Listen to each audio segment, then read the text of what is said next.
salam kebajikan dan salam kebahagiaan. Yang terhormat Ketua MGBK SMK Provinsi Sulawesi Selatan, Ibu Erni Marlina SPD MPD. Selamat malam Ibu. Yang kami hormati Bapak Ibu pengurus MGBK SMA SMK Provinsi Sulawesi Selatan, dan yang kami banggakan seluruh peserta kegiatan webinar Ngobrol Pintar Bimbingan dan Konseling yang disingkat Ngopi BK edisi ke-6 dengan tema membuat laporan pelaksanaan layanan bimbingan konseling. Selamat malam untuk semuanya. Semoga kita semua dalam kondisi yang sehat walafiat. Perkenalkan, saya Andi Agung Putra Galigo, guru BK SMK Negeri 10 Makassar yang bertugas sebagai moderator dalam kegiatan webinar malam ini. Baik Bapak Ibu, kami ingin menyampaikan kembali hal-hal yang harus diperhatikan selama kegiatan berlangsung, yaitu peserta diharapkan dapat menyalakan video selama kegiatan berlangsung dan peserta wajib menonaktifkan mikrofon kecuali ketika sudah dipersilahkan. Baik, adapun narasumber kita pada kegiatan webinar kali ini yaitu Bapak Muhammad Husni SPD. Beliau merupakan koordinator BK di SMK Negeri 3 Pindrang, sekaligus menjabat sebagai Bendahara Umum MGBK SMK Provinsi Sulawesi Selatan. Jadi pengalaman beliau sudah tidak diragukan lagi Bapak Ibu. Tak usah lama-lama, kami persilahkan kepada Bapak narasumber untuk menjadi pemantik dalam ngobrol pintar kita malam ini. Waktu dan tempat saya persilahkan. Baik Pak.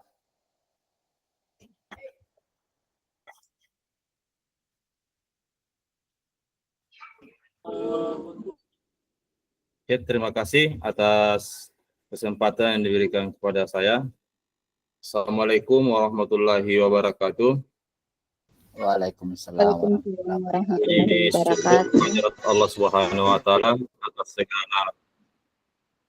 atas segala limpahan rahmatnya yang diberikan kepada kita semua, sehingga kita pada malam hari ini kita mampu menghargai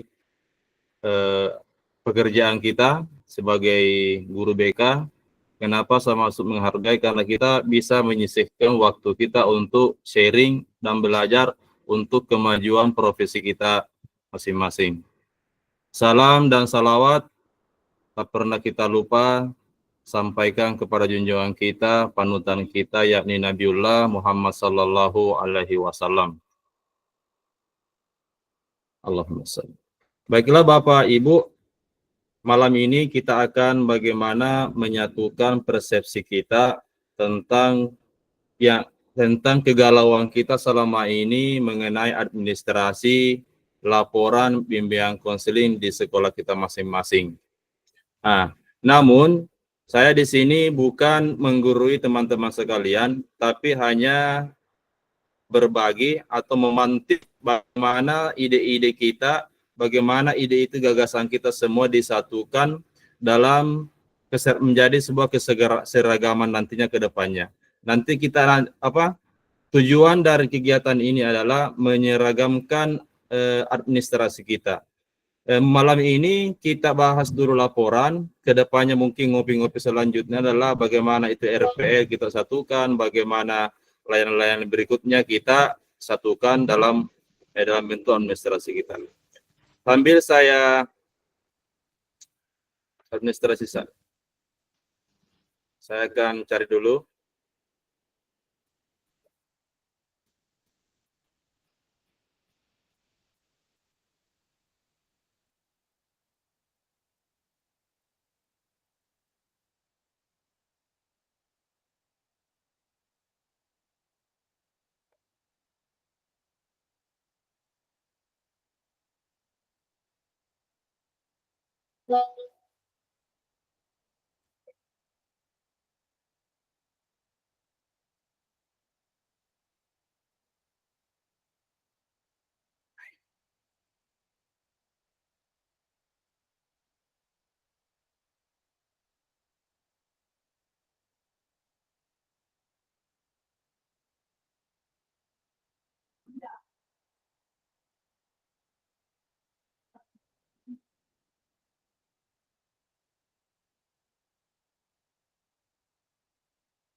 Baik Bapak Ibu, sudah kelihatan?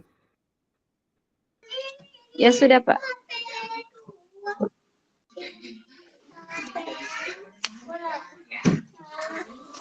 Iya.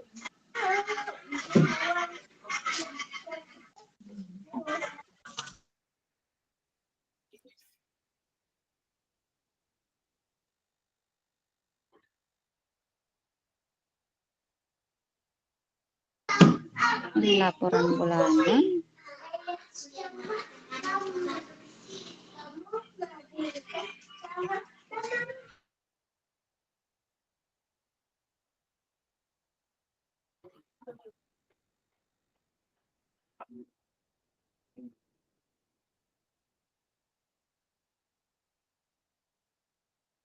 Ya.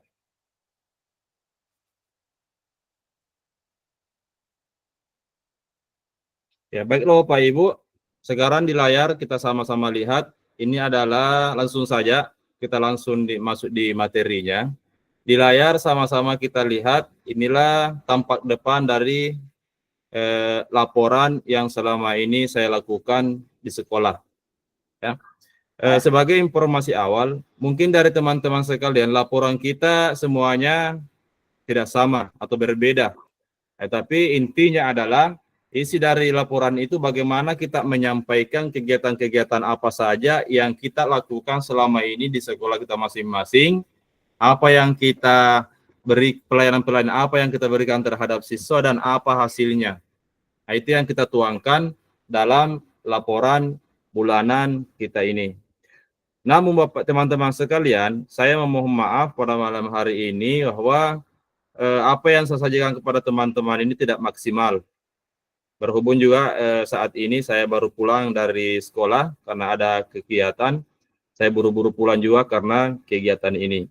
Maka dari teman-teman sekalian, laporan saya juga ini tidak sempurna. Maka dari itu, saya mengharapkan masukan-masukan dari teman-teman sekalian tentang laporan yang telah saya buat selama ini. Apa ya kekurangannya, apa kelebihannya buat teman-teman sekalian. Nah, baiklah Bapak Ibu, inilah bentuk laporan saya, tampilan awalnya laporan saya. Ya, ini ada sampul laporan pelaksanaan program pembinaan konseling kelas 10. Kebetulan dalam pembagian tugas itu di BK, di sekolah kami, guru BK itu ada 6. Ada 6, kebetulan saya mengampu kelas 10 di SMK. Seperti itu Bapak, teman-teman sekalian. Selanjutnya, hendak mau scroll ini.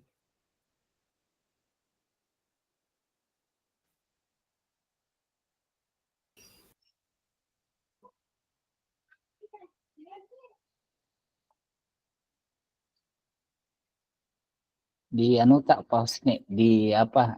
Di sheet yang ini. Karena di layar ini kita buka toh, jadi tidak goyang. Iya.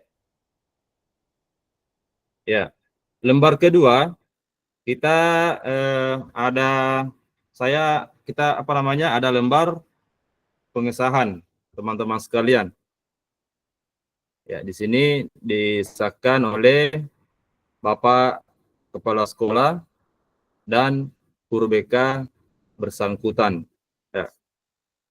Ya, seperti ini, hari apa disahkan, tanggal berapa. Ini di sini ada tahun pelajaran. Ya. Selanjutnya ada kata pengantar, tentunya kata pengantar kita berbeda-beda ya, tergantung. Ini bebas Ji, bagaimana kita kreativitas di situ, apa yang kita mau sampaikan. Ini tidak ada jenunya aturan baku juga. Ini kata pengantar, teman-teman sekalian. Selanjutnya kita bergeser ke daftar isi. Ada halaman judul, lembar pengesahan, kata pengantar.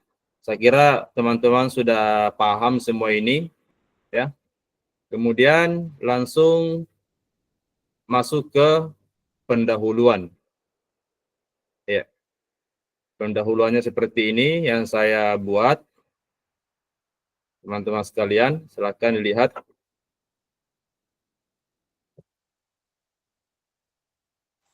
Ya. Selanjutnya, ya. Jadi laporan bulanan saya itu sangat sederhana. Intinya laporan bulanan saya itu ada di sini. Ya, ada di sini.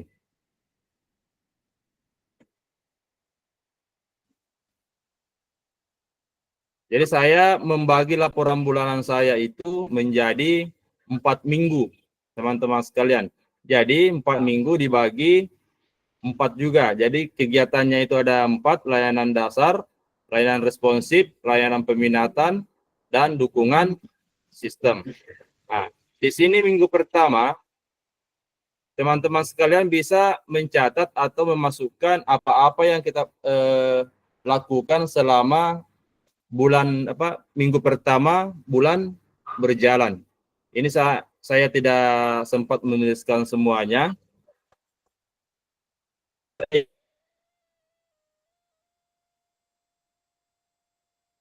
Contoh-contoh yang saya lakukan di sekolah.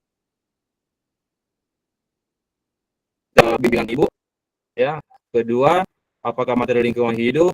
Kemudian bagaimana caranya kita mengendalikan emosi dan seterusnya. Tapi jangan juga terpaku bahwa yang kita berikan itu di layanan dasar itu semuanya adalah materi-materi. Silahkan alaminya saja apa yang ibu lakukan, silahkan dituliskan. Di bagian mana hal itu yang harus kita tuliskan. Kemudian kita bergeser kepada layanan responsif. Ya, layanan responsif itu teman-teman sekalian juga menuliskan, melaporkan apa saja yang teman-teman lakukan di sekolahnya terkait layanan. Saya di sini konseling individu, kelompok yang dilakukan, konseling individu siswa atas nama inisialnya itu MH, TKR 1, kemudian individu atas nama dan seterusnya. Kemudian di layanan peminatan. Di layanan peminatan itu ada karir, konseling karir, ya. Kemudian dukungan sistem. Sekarang kita sudah melakukan itu. Kita webinar bersama APKIN misalnya Provinsi Sulawesi Selatan. Kalau kita bisa MGBK SMK Provinsi Sulawesi Selatan. Kemudian di minggu kedua juga dan seterusnya. Seperti itu teman-teman yang saya lakukan. Kemudian di bawah kita laporkan kepala sekolah, ya. Nah, kemudian setelah itu hanya ini inti dari laporan saya teman-teman sekalian. Hanya ini intinya dari laporan saya. Tapi ini hanya sampel saja satu halaman. Ini panjang sekali kalau laporannya setelah saya cetak karena banyak sekali yang telah kita lakukan selama 1 bulan. Nah, selanjutnya setelah laporan bulanan ini, saya di belakangnya itu melampirkan persentase kehadiran siswa saya. Contohnya seperti ini. Ya, di bulan Agustus itu banyak anak-anak saya, bimbingan saya yang masuk atau mengikuti kegiatan paskibraka di kecamatan maupun di kabupaten. Jadi ini berapa alfanya, berapa bolosnya, izinnya, dan sakitnya. Seperti itu teman-teman yang saya sampaikan kepada pimpinan. Selanjutnya, saya melaporkan juga keadaan tiap kelas. Ya, seperti ini yang saya lakukan. Jadi yang putih ini, yang bersih ini, hampir di kelas itu tidak ada masalah. Yang rawan itu yang banyak berwarna ini contohnya di kelas 10 TITL itu kerawanannya bolos sekolah, bolos belajar, merokok di lingkungan sekolah. Yang merah-merah semua ini yang di sekolah saya itu yang rawan jurusan listrik, teknik kendaraan ringan, hanya 2 itu yang rawan. Yang selain itu yang dinominasi oleh laki-laki ini yang banyak terjadi pelanggaran di sini atau tingkat kerawanan kelas. Yang putih ini banyak dinominasi oleh perempuan, ya aman-aman saja ini. Paling masalahnya yang biru di sini bukan banyak ya, beberapa orang yang ada di kelas itu mengalami broken home. Yang kodenya ini ada warna biru, broken home BH, saya kasih kode BH broken home.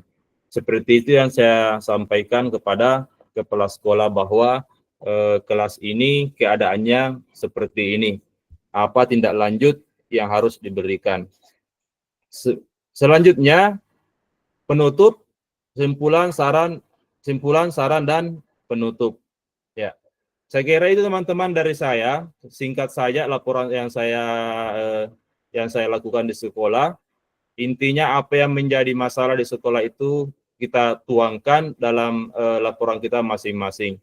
Nah, teman-teman sekalian, malam ini apa yang menjadi laporan saya bisa kita tambahkan apa yang kurang dan bisa juga diambil apa yang menjadi kelebihan dari laporan ini jika ada kelebihannya kepada teman-teman.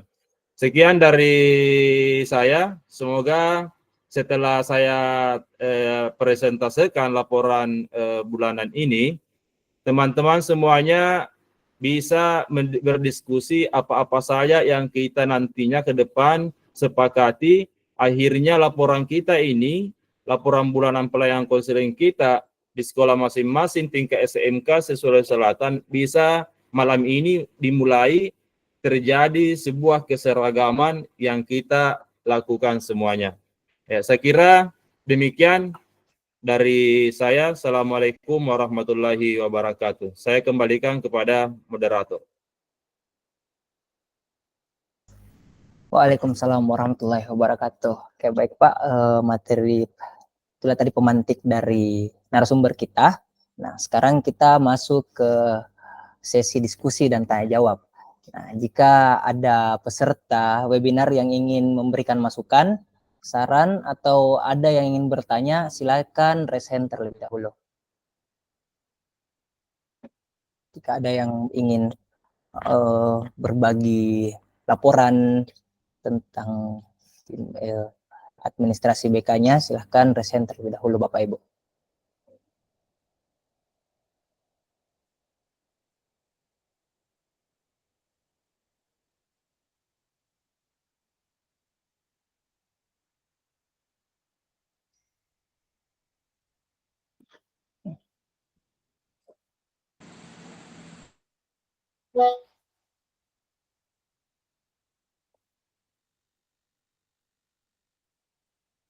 Bagaimana Bapak Ibu, atau ada peserta webinar yang ingin berbagi laporan bimbingan konselingnya? Kita berbagi sama-sama, kita diskusi.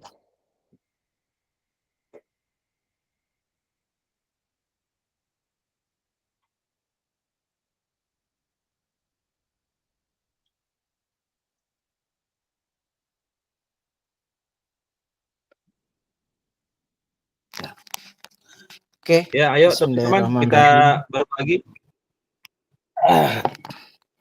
Bismillahirrahmanirrahim. Assalamualaikum. Waalaikumsalam warahmatullahi wabarakatuh. Oke, perkenalkan, nama saya Usman dari SMK Negeri 4 Baru.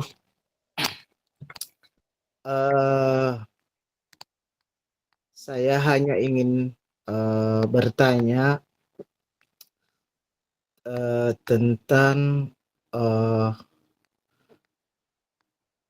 dari format tadi ini laporan secara umum, alhamdulillah menurut saya sangat bagus. Terkadang di atasan itu meminta semacam dokumen asli, maksudnya dokumen lembaran. Salah satu contoh misalnya di minggu pertama tadi itu kita melakukan satu layanan bimbingan klasikal. Salah satu materi di dalamnya tentu ada semacam RPL-nya, kemudian semacam dokumen-dokumen sebagai pendukung di dalamnya. Kemudian tadi itu ada konseling individu misalnya. Tentu juga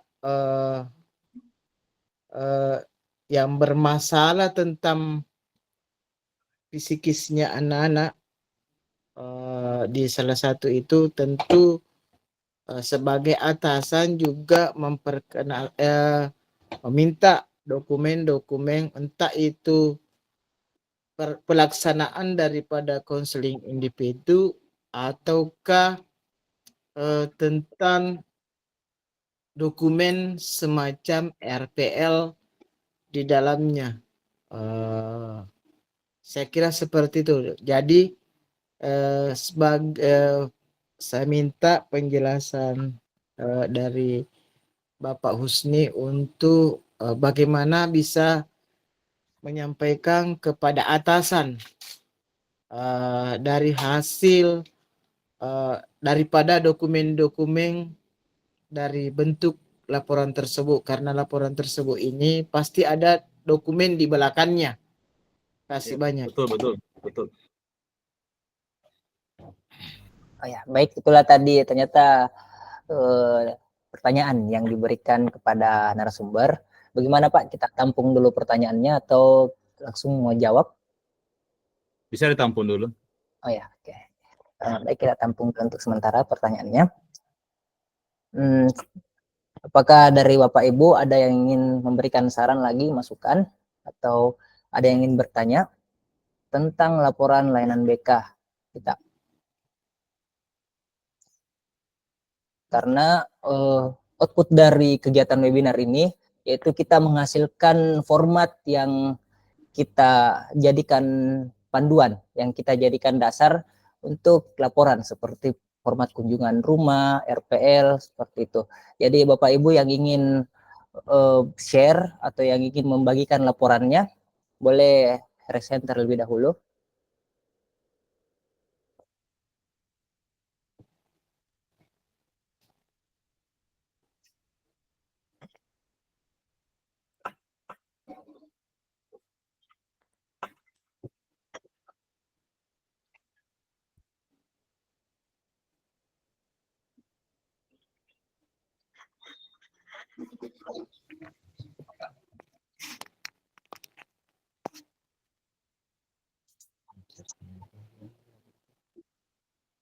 Ada Pak Majid. Majid. Oh ya, oke, baik Pak Majid, saya persilahkan. Assalamualaikum warahmatullahi wabarakatuh. Waalaikumsalam. Saya Bu Majid dari SMK Negeri 1 Parepare. Yang saya mau tanyakan di sini Pak Materi bahwa laporan ini yang kita buat sebenarnya ini nanti lapornya kemana? Ke atasan, guru mapel atau wali kelas? Karena biasanya guru mapel sama guru mata pelajaran itu kayaknya biasa cuek dengan keadaan ini. Makasih. Assalamualaikum warahmatullahi wabarakatuh. Waalaikumsalam warahmatullahi wabarakatuh. Itulah tadi pertanyaan dari Pak Majid, kita tampung di Pak, tampung untuk sementara. Jadi kita butuh satu pertanyaan lagi Pak Ibu. Apakah Bapak Ibu ada yang ingin memberikan masukan atau ada yang ingin berbagi atau share laporannya, atau ada yang ingin bertanya? Bapak Ibu, silakan resen. Video.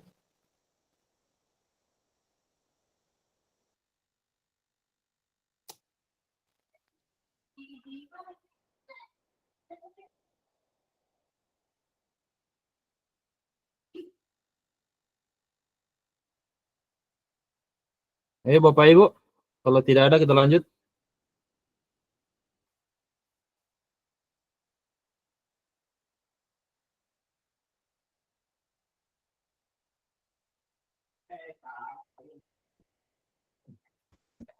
Sepertinya cuma 2 pertanyaan Pak Mungkin bisa kita jawab satu persatu dulu Pak, sembari menunggu peserta yang lain bertanya Pak. Oke, baik, terima kasih Pak Agung selaku moderator. Kembali saya menyampaikan kepada teman-teman. Pertama saya menjawab dari pertanyaan dari Pak Usman. Dari setiap laporan, namanya laporan pasti ada lampiran-lampirannya Pak Usman. Seperti laporan saya ini sangat singkat karena hanya saya buat sebenarnya ini untuk materi malam ini. Yang aslinya ini banyak sekali. Dalam sebuah laporan bulanan bimbingan konseling, tentunya apa yang kita lakukan itu bukan hanya dalam bentuk tulisan, tapi biasa juga kita lampirkan foto-fotonya. Contohnya, kita melakukan kunjungan rumah. Ya. Melakukan kunjungan rumah, setidaknya kita mengambil gambar, beberapa gambar, dan dilampirkan di dalam laporan tersebut. Nah, contoh juga RPL, layanan kelas. Kita melakukan layanan klasikal. RPL-nya mana? RPL-nya mana? Itu dilampirkan juga dalam laporan ini. Setelah laporan-laporan inti dari bulan berjalan. Itu yang harus kita lakukan. Jadi apapun kegiatan kita laporkan di dalam laporan itu dan lampirkan juga bukti-bukti pendukungnya. Ya, bisa juga surat tugas staf pada saat contohnya kunjungan rumah. Bisa juga dilampirkan di foto atau di scan baru di print, bisa juga dilampirkan di belakangnya. Nah, selanjutnya pertanyaan dari Pak Majid dari SMK 1 Parepare, laporan ini kemana? Apakah di wali kelas, apakah kesiswaan, atau di kepala sekolah? Namanya kita guru BK pasti laporannya menuju kepada pimpinan kita, itu kepala sekolah. Nah, apa tujuan dari laporan ini? Kalaupun dicuekin laporan ini, kepala pimpinan kita, teman-teman guru yang lain, wakasek, wali kelas, tidak peduli, setidaknya kita memperlihatkan bahwa kita ini bekerja. Ya, kita ini bekerja. Jadi, kenapa selama ini guru BK itu dianggap sepele di mata guru-guru yang lain? Karena apa? Kita sendiri yang merusak citra itu. Karena apa? Tidak mampu memperlihatkan kelebihan kita, kualitas pekerjaan kita kepada guru-guru lain. Akhirnya kita dicap sebagai guru, hanya guru sebagai polisi, hanya kita bekerja ketika hanya ada siswa yang bermasalah atau mau dihukum dan seterusnya. Contoh, saya tidak membanggakan diri juga, contoh teman-teman, jika ada kelas kosong, ya, saya biasanya masuk mengisi kelas itu. Tapi misalnya di pelajaran matematika di kelas itu pada jam berjalan, saya tidak membawakan matematika. Saya membawakan juga materi BK, kesempatan untuk membawakan materi itu. Jadi kita selalu siap saja, kapan ada waktu, dia gunakan dengan baik. Meskipun kita misalnya di sekolah kita tidak dikasih jam. Jadi pandai-pandai saja cari celah bagaimana kita menampilkan diri kita di mata siswa, di mata guru, bahwa oh, guru BK seperti itu. Ternyata juga berat kerjanya, ternyata bukan hanya membimbing, tapi bisa juga masuk dalam kelas. Nah, itu. Jadi itu kesempatan. Jadi tidak perlu teman-teman sekalian risau, khawatir kalau laporan kita diabaikan. Ya, setidaknya memperlihatkan kepada yang lain bahwa ini loh pekerjaan kita, ini hasilnya, ya, yang dihasilkan selama ini. Saya kira begitu Pak Usman dan Pak Majid. Terima kasih. Assalamualaikum warahmatullahi wabarakatuh. Waalaikumsalam warahmatullahi wabarakatuh. Baik Pak, jawaban yang sangat luar biasa. Jadi begitu tadi, kita seharusnya sebagai guru BK itu pintar-pintar memposisikan diri. Nah, jangan sampai guru-guru yang lain menganggap kita hanya sebagai guru tambahan. Nah, jadi ketika ada kelas yang kosong, di beberapa sekolah kan tidak semua guru BK punya jam pelajaran, jam kosong. Jadi pintar-pintar kita untuk sediakan RPL-nya. dan juga kalau bisa kita sama-sama punya format untuk penyusunan laporan, sehingga ketika kita memberikan laporan ini setiap bulan kepada pimpinan, pasti lama-kelamaan kita tidak akan dipandang sebelah mata sebagai guru BK, seperti itu. Baik Bapak Ibu, kembali apakah ada yang ingin bertanya atau ada yang ingin memberikan sedikit curhatan atau share-share pengalaman mengenai pemberian layanan atau laporan BK di sekolahnya? Silakan resen Bapak Ibu.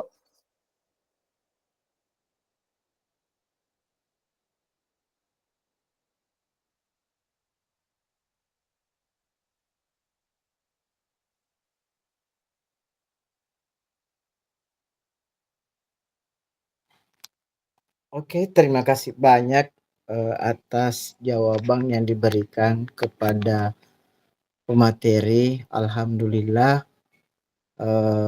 sangat meyakinkan dan menurut saya sangat bagus. Kemarin pemberian semacam laporan saya kemarin itu bukan di atasan tapi dijadikan diambil oleh Wakasek kurikulum sebagai bentuk KOSP. Dia bilang seperti itu yang kemarin. Saya kemarin itu hanya ditandatangani saja di atasan dan selanjutnya hanya langsung dibawakan ke Wakasek kurikulum sebagai apa namanya, sebagai istilahnya ada istilahnya KOSP.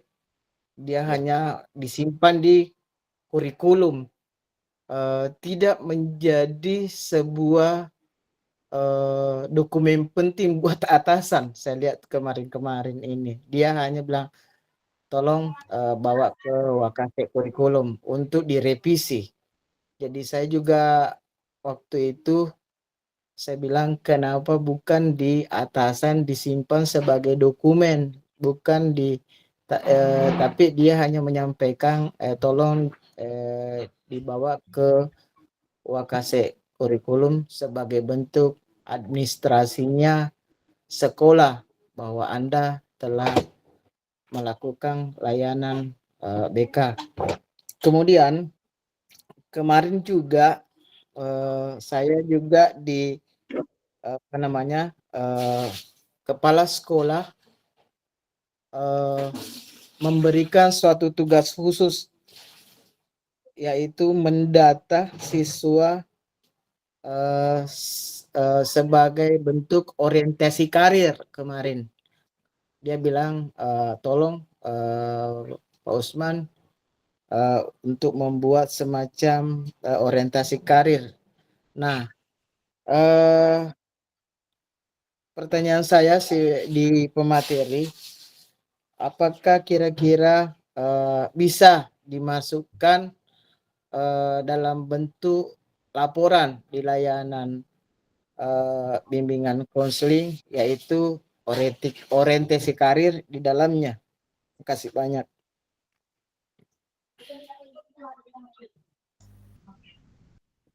Oke, baik Pak. Pertanyaan kedua dari Pak Usman yang tadi, bagaimana Pak? Apakah langsung dijawab atau kita persilakan ke Ibu Kiki Reski Amalia dulu? Tadi saya lihat dia sempat raise hand. Ibu Oke, Kiki. silakan.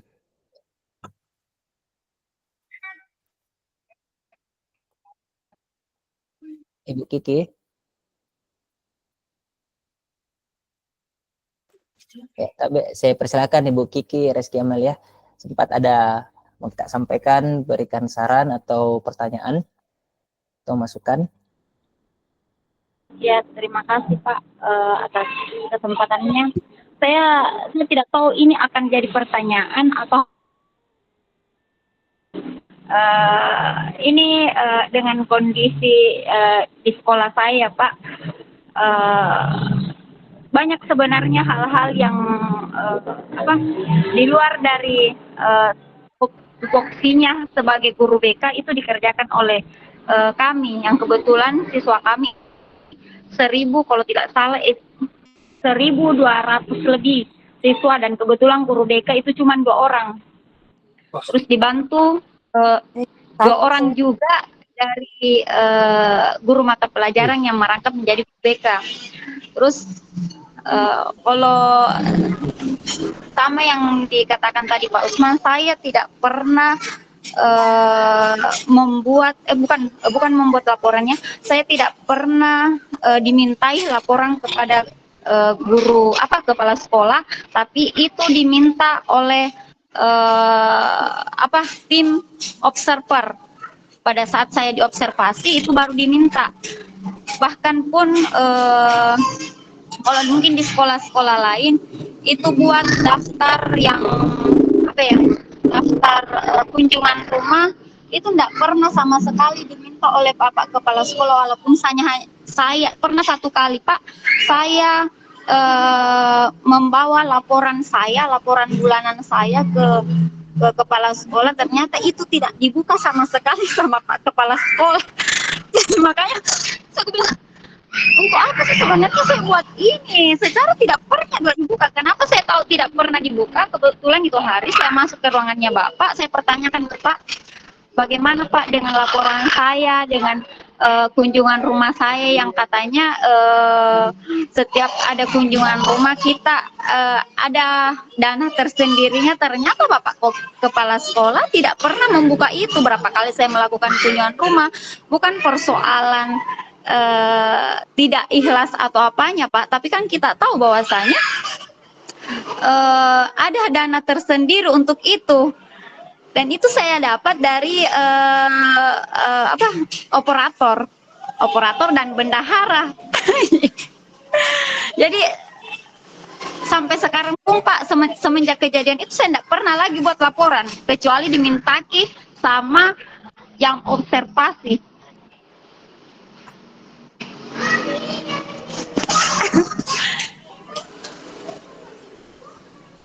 Saya ini sebenarnya bukan bertanya Pak, tapi curhat. Bahkan di sekolah saya itu Pak, kerjanya sebenarnya guru BK di luar dari nalar, di luar dari tupoksinya, sangat di luar sekali. Kalau di sekolah saya yang merangkap jadi guru piket, saya merangkap jadi yang kasih izin anak-anak keluar masuk, walaupun berkali-kali saya sudah sampaikan bahwasanya itu bukan tupoksinya guru BK, tapi tetap saja guru BK yang kerja itu. Naik turun Tommy itu emosi, taruh siswa yang keluar masuk, karena kebetulan itu jalur untuk anak-anak keluar masuk itu pada saat pintu besar ditutup, yaitu di ruangan saya. Jadi saya tidak tahu lagi bilang apakah ini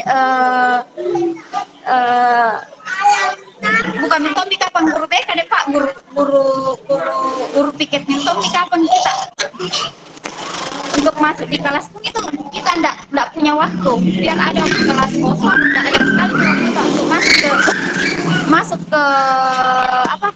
ke kelas, karena yang terlalu banyak dengan anak-anak yang keluar masuk yang kita yang tangani, kita yang tahu, kita yang berizin keluar.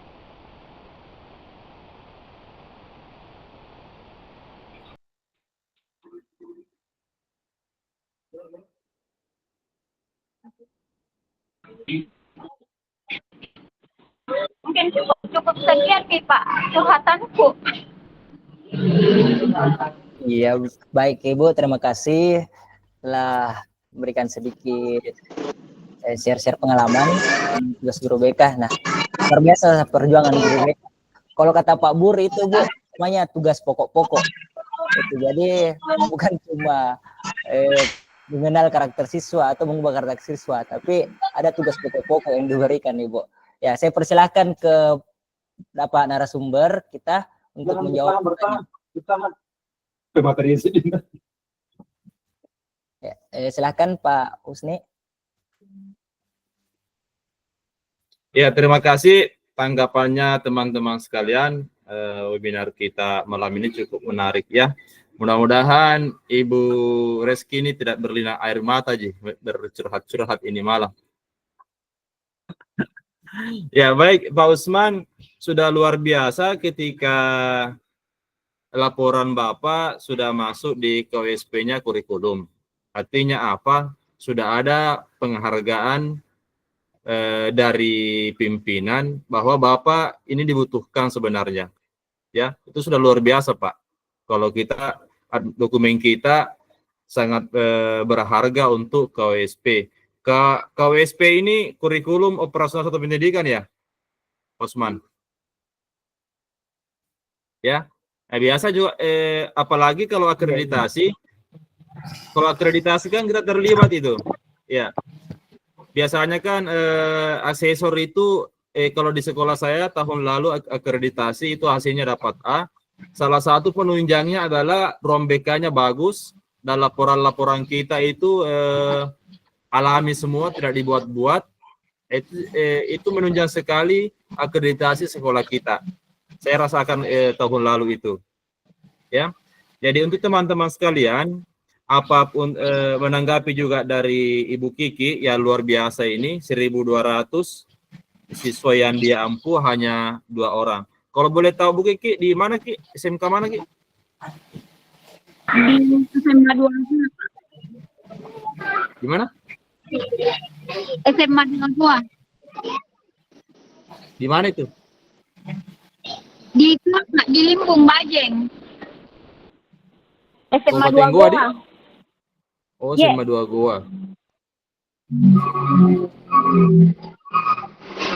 Ya, luar biasa Bu Kiki perjuangan bagaimana bisa mengampu 1.200 siswa hanya BK asli 2 orang ya, dibantu 2 orang guru mapel. Kemudian kegalauannya Ibu Kiki adalah ketika membuat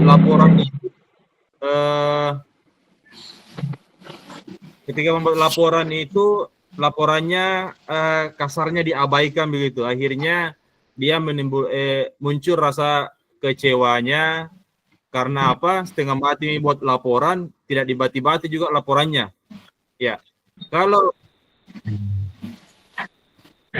jika sistem di sekolah kita semua berjalan dengan baik, semua pimpinan kita itu menindaklanjuti apa yang menjadi laporannya guru BK. Dari laporan itu sebenarnya muncul sebuah kebijakan apa yang harus diambil tentang keadaan siswa dan sekolah kita yang diperoleh dari guru bimbingan konseling. Itu harusnya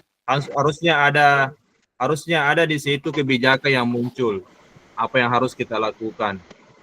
Nah, untuk masalah kunjungan rumah Ibu Kiki, saya tidak tahu sekarang apakah sudah bisa masuk dana transport kunjungan rumah atau tidak.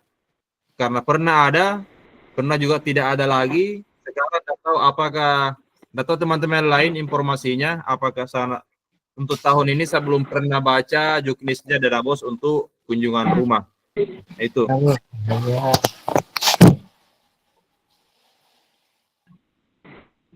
Kemudian luar biasa kerja untuk masalah Ibu Kiki, masalah izin keluar. Saya juga demikian Bu Kiki. Saya juga tahun 2022 ke belakang sebelum Covid juga surat izin itu dikeluarkan oleh BK. Tapi selama mengikuti kajian-kajian kebekaan, ya kajian-kajian kebekaan, perlahan saya tinggalkan itu. Ya, saat ini juga masih banyak anak-anak yang masuk di ruangan saya untuk meminta surat izin. Jadi saya caranya menyampaikan seperti ini. Dari wali kelas tak? Dari Pak. Oh ya, kalau wali kelas tak sudah mengizinkan silahkan keluar. BK sudah tidak, kalau BK tidak memiliki izin. Jadi kalau ada wali kelas tak mengizinkan silahkan keluar. Nah itu, yang mau kasih ke surat izin, apalagi mau tanda tangan. Nah, kalau ibu tanda tangan, artinya apa? Jika anak-anak itu, mudah-mudahan tidak, jika anak-anak itu mendapatkan masalah di luar, ya, itu menjadi tanggung jawabnya ibu. Iya, Ya, betul, Pak. tanggung jawabnya ibu, karena ibu yang memberi dia lampu hijau untuk keluar dari sekolah. Jadi harus istiqomah Bu, bagaimanapun carata, apapun carata itu ditolak dengan halus. Ya, dari wali kelas tak nak, atau maupun lain, siapa guru tak sekarang, bahasa Indonesia misalnya, nak kasih izin Ki, iya Pak, nak kasih izin Kak, oh ya, silakan kau nak kasih izin lagi, karena dia izinkan kita, oh iya Pak, nak izinkan ya, oh ya, silakan keluar kalau nak izinkan lagi. Jadi bukan kita yang mengizinkan dia, seperti itu cara saya. Akhirnya sekarang masih ada anak-anak yang minta izin ke ruang BK saya, tapi sudah tidak seperti itu lagi. Ya, seperti itu. Saya hanya memberi izin saat ini, tetap saya lakukan, tapi ada pengecualian. Kecuali saya memberi izin kepada siswa yang betul-betul sakit. Misalnya saya perhatikan wajahnya, oh pucat sekali ini anak. Kalau dia lagi mondar-mandir kasihan cari izin, saya takutnya dia ada penyakitnya tambah parah di sekolah. Itu saya kasih izin. Silakan pulang nak istirahat. Tapi kalau izin fotokopi, ambil tugas di rumah kelupaan, saya tidak berani memberikan dia izin karena itu kelalaiannya dia. Hanya itu yang saya berikan, saya itu yang sakit. Atau orang tuanya menelpon, Pak minta tolong kasih diizinkan anak saya pulang karena ada keluarga berpulang atau ada keluarga yang sakit dia ditunggu. Nah itu saya yang begitu-begitu dia saya berikan izin keluar dari sekolah. Selebihnya saya tidak izinkan Ibu untuk masalah itu. Jadi Ibu Reski tetap semangat, Ibu Kiki tetap semangat ya dengan keadaan sekolah tak fighting Ki, karena apa? Kita juga harus muliakan pekerjaan kita. Karena apa? Karena pekerjaan kita ini kita dihargai, ya. Kita dapatkan gaji, kita dapat penghargaan dari pemerintah. Jadi hargai Ki. Bagaimanalah kecerdasan Ibu gunakan ya di sekolah Ibu supaya pelayanan-pelayanan Ibu tetap berjalan. Ya, ini juga ada chatnya Ibu Pak Buri yang sama halnya saya katakan tadi, ketika terjadi hal-hal di jalanan. Nah, itu. Jadi untuk Ibu Kiki tetap istiqomah dengan jalur-jalur kebekaan kita. Ya, meskipun sebenarnya tidak semua ilmu-ilmu BK itu bisa kita terapkan. Ya pandai-pandai sajalah. Apa yang kita bisa gunakan digunakan, apa yang bisa di ilmu-ilmu apa yang bisa digabungkan dengan kebekaan itu sehingga pelayanan bisa berjalan efektif. Saya kira demikian Pak Usman dan Ibu Kiki. Terima kasih. Baik, setelah tadi jawaban dari Bapak narasumber kita, saya kembalikan ke penanya. Bagaimana, ada tanggapan Pak Usman?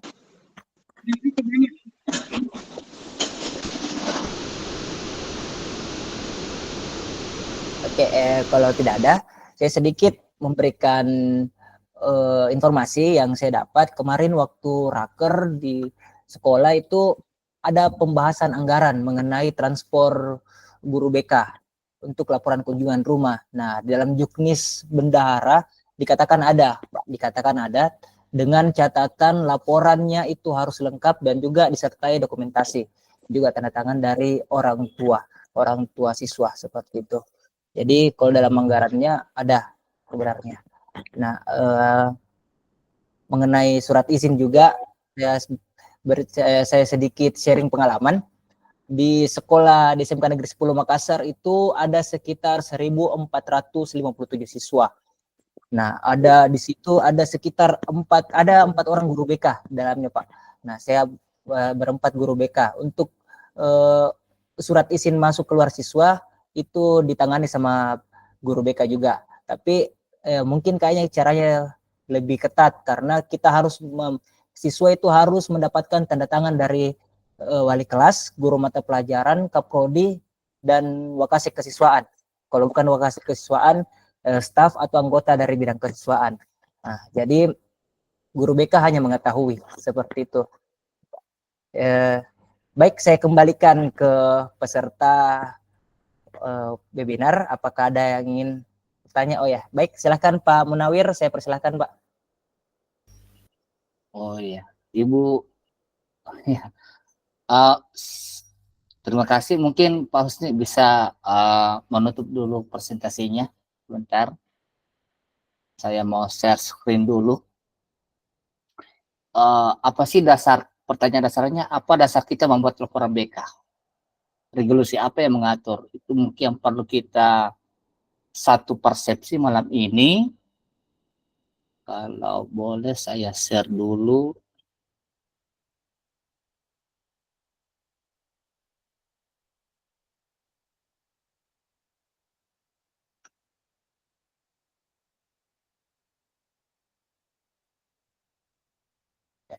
Ini sudah kelihatan, teman-teman? Sementara belum. Oh, sementara belum. Masih loading kayaknya. Oke. Masih loading kayaknya. Oke, kelihatan Mi. Oke, pertama kita mungkin flashback tentang panduan BK SMK terbit oleh Ditjen GTK 2016 ya. Ada jadi semua lengkap, ada SD, SMP, SMA, SMK ya. Jadi di situ kita baca atau dasarnya. Yang kedua adalah model layanan bimbingan konseling diterbitkan oleh Pusat Kurikulum dan Pembukuan Kemendikbud tahun 2021. Dan ini adalah dasar kita membuat laporan BK. Sehingga kita tidak pusing lagi bagaimana formatnya, bagaimana modelnya. Format dan model ada di sini.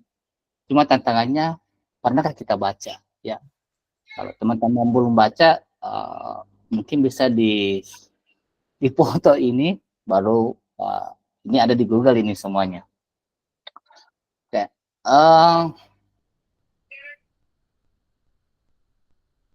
Saya stop lagi, saya mau ke bagian selanjutnya.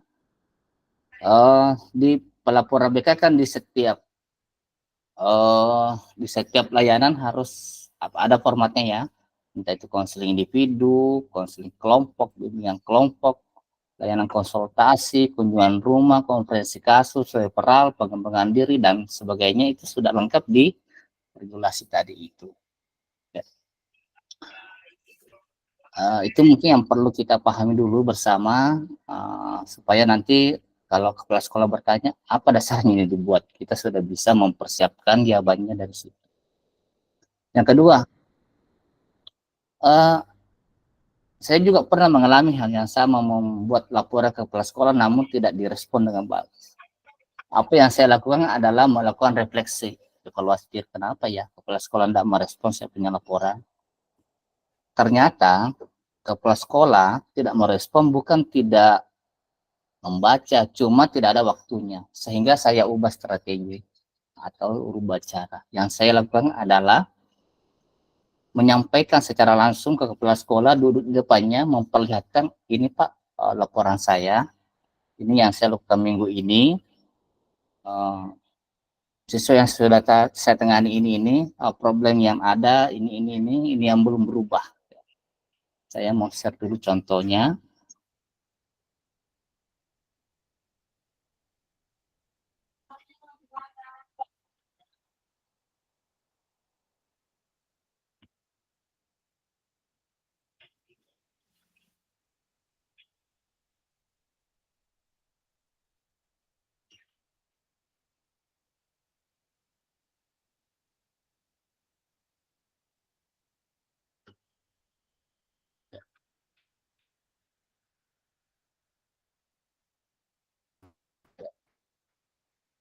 Sama tadi Pak Husni, jadi ada pendahuluan ya, ada pendahuluan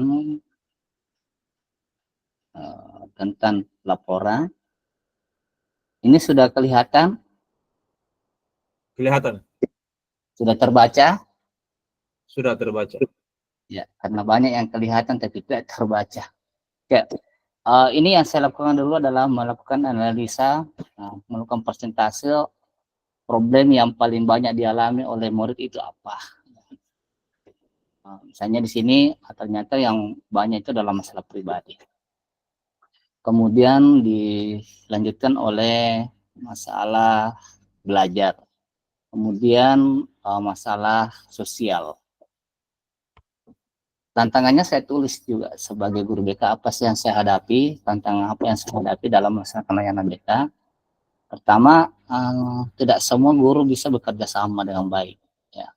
Walaupun ada kesepakatan regulasi yang kita sudah buat, bahwa jobnya wali kelas ini, jobnya guru mapel ini, toh itu tidak dilakukan dengan baik. Sehingga saya menuliskan seperti ini. Kedua, masih ada beberapa siswa yang mempunyai pandangan keliru tentang BK. Ya, ini terutama yang kelas 1 karena pengalaman buruknya dari SMP. Kalau masuk di BK ya langsung dimarahi, ya gitu. Pokoknya pandangan tidak enak, sehingga itu yang dia bawa ke SMK. Kemudian ternyata komitmen murid itu masih rendah untuk berubah. Ya.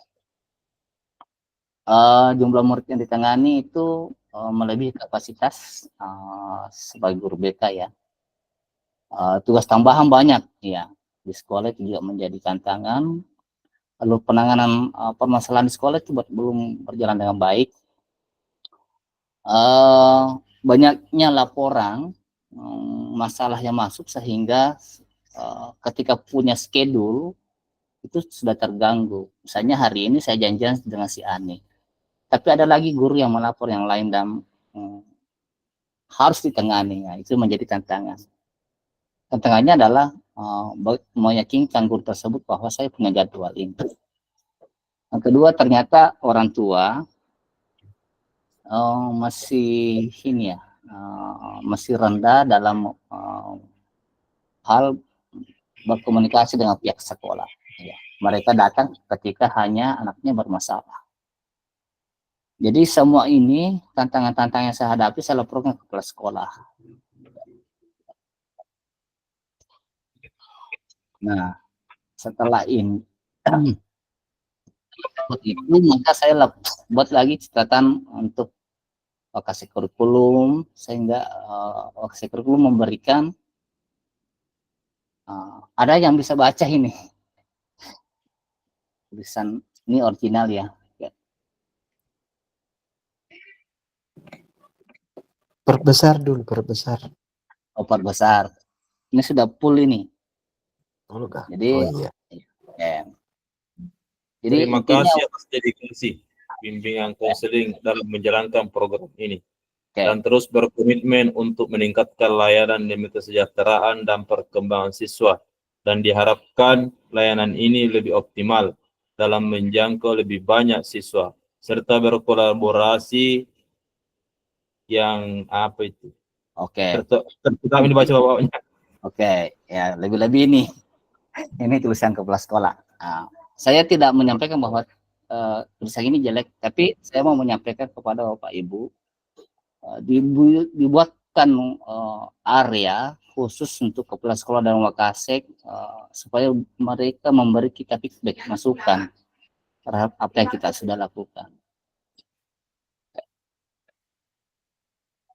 Selanjutnya ini adalah laporan pelaksanaan yang saya lakukan. Jadi ada konseling individu.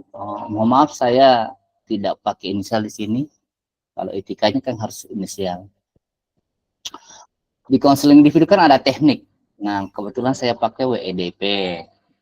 Akar masalahnya ini, eksplorasi masalahnya ini, hasilnya ini, evaluasi proses, evaluasi hasil dan RTL ada.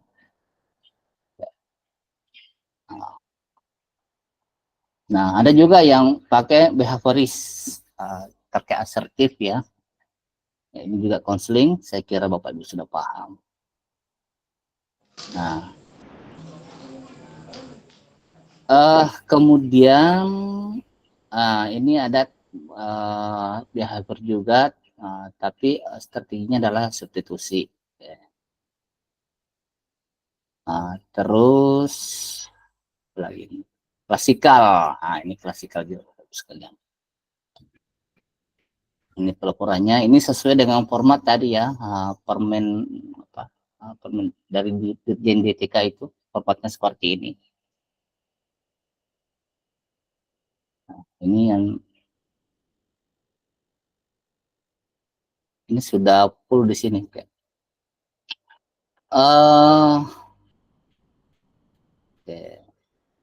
Nah, terus konsultasi ini juga ada formatnya. Nah, seperti ini.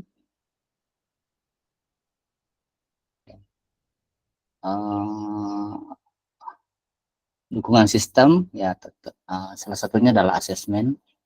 Ini adalah laporan komprehensi kasus. Saya lakukan.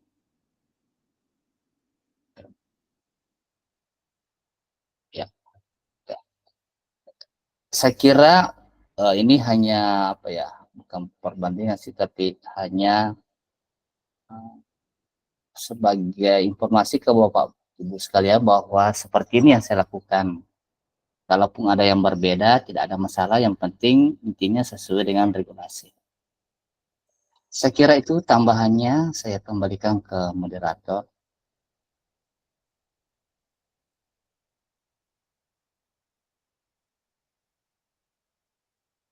Om Nawir terlempar gitu kok dong Pak Anu. Kasih masuk balik Ki, ada di pintu, ada di depan di teras. Mungkin lagi ambil kopi. Oke. Ya ngopi, ngopi. Ada Ibu Erni tadi itu. Oke, Bu Erni, silahkan. Oh, sudah ada di Agung. Silahkan di Agung.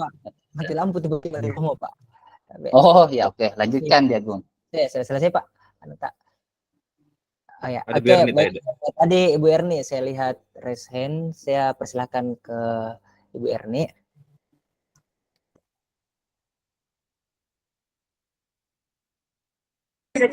Saya? Iya, Ibu. Oke. Baik, terima kasih. Assalamualaikum warahmatullahi wabarakatuh. Menarik ya pembahasannya Bapak Ibu sekalian. Saya cuma mau memberikan penguatan saja. Bu Kiki, Pak Usman, dan lainnya, kita kembali lagi bahwa niat kita sesungguhnya bekerja itu sebagai guru BK dalam melayani peserta didik. Kalau toh menurut Bapak dan Ibu ada sesuatu hal yang dikerjakan dan menurutnya tidak sesuai dengan tupoksi, Bapak Ibu punya hak untuk menolak, tapi menolaknya secara halus. Contoh, Bapak Ibu disuruh mencukur rambut dan lain sebagainya. Bapak dan Ibu boleh mungkin menyampaikan begini, oh iya, lalu kemudian mengambil anak itu, saya minta izin Pak, persoalannya diselesaikan di ruangan BK. Nah, itu yang pertama Bapak Ibu sekalian, semua masalah, entah itu dilemparkan, diantarkan, atau dikirimkan, usahakan selesaikan di ruang BK. Hindari menyelesaikan persoalan di lapangan, di ruang guru, atau di mana saja yang tidak sesuai dengan ruangan BK. Selanjutnya, Bapak Ibu sekalian, penyusunan laporan tadi secara teori Pak Munawir sudah menjelaskan aturan dan lain sebagainya, bahwa terlepas dari itu Bapak Ibu, menyusun laporan itu adalah sesuatu pembuktian bahwa Bapak Ibu melakukan tugas pokoknya dengan baik. Entah itu dilihat kepala sekolah, entah itu tidak, itu bukan tugas kita. Kita bekerja lillahi ta'ala. Karena yang menggaji kita kan bukan kepala sekolah, tapi pemerintah dari bayar pajaknya kita sendiri. Sehingga Bapak Ibu sekalian, laporan itu ya dibuat sesungguhnya bukan hanya untuk kepentingan kepala sekolah tahu, tetapi laporan itu dibuat juga sebagai bahan refleksi buat kita Bapak Ibu sekalian. Oh, selama sebulan ini saya telah melakukan ini. Dari sisi mana sih konseling saya berhasil? Dari sisi mana bimbingan saya berhasil? apa saya masih butuh dukungan, apa masih butuh butuh dikuatkan. Nah, sehingga ketika misal banyak hal yang belum kita sadari, oh saya masih butuh. Itulah disampaikan ke teman-teman komunitas, melihat praktik baik yang dilakukan oleh orang lain. Jadi itu dulu Bapak Ibu sekalian. Jernihkan kembali kepalanya bahwa membuat laporan bukan hanya sekedar menyampaikan kepala sekolah bahwa kita membuat, sehingga Bapak Ibu tidak kecewa ketika laporannya tidak dilirik, laporannya tidak dibuka, dan lain-lain sebagainya. Itu lagu lama. Orang saja juga RPP-nya belum tentu kepala sekolah buka, hanya tanda tangan dan lain-lain sebagainya. Dan memang kepala sekolah tidak punya kewajiban juga untuk setiap saat ketika kita membuat lalu kita menuntut untuk dilihat. Sepanjang kita melakukan tugas kita dengan baik, makanya kan BK sistemnya, lakukan yang Bapak Ibu tulis yang Bapak Ibu lakukan. Nah, itu makanya sinkron. Jadi setiap kali Bapak Ibu melakukan sesuatu hal, meskipun dalam jurnal sederhana, yang penting Bapak Ibu catat. Sama halnya ketika Bapak Ibu telah menyusun di program, lalu kemudian Bapak Ibu lakukan. Nah, itu sesuatu hal yang seyogyanya kita lakukan. Dulu teman-teman mengeluh tidak ada layanan klasikal, tidak ada ini, itu, dan lain sebagainya. Begitu dikasih kesempatan, banyak juga yang tidak melaksanakan dengan maksimal. Toh, kalaupun ternyata tidak ada, Bapak Ibu boleh bekerja sama dengan guru mata pelajaran. Misal yang 4 jam, 6 jam, kan tidak mungkin mereka menyelesaikan. Boleh kerjasama. Selanjutnya, tadi saya mendengar ada terkait kunjungan rumah ya Bapak Ibu. Kalau di panduan itu kunjungan rumah dilakukan setelah semua cara, semua pendekatan yang kita pahami pada bimbingan dan konseling tidak bisa lagi menyelesaikan persoalan itu, maka kita lakukan kunjungan rumah. Kunjungan rumah Bapak Ibu dilakukan pun ada aturannya. Bukan ke rumah orang tua lalu kemudian menyampaikan semua dosa-dosa yang dilakukan anaknya. Karena kalau orang tuanya tidak siap, bisa-bisa kita pulang tinggal nama.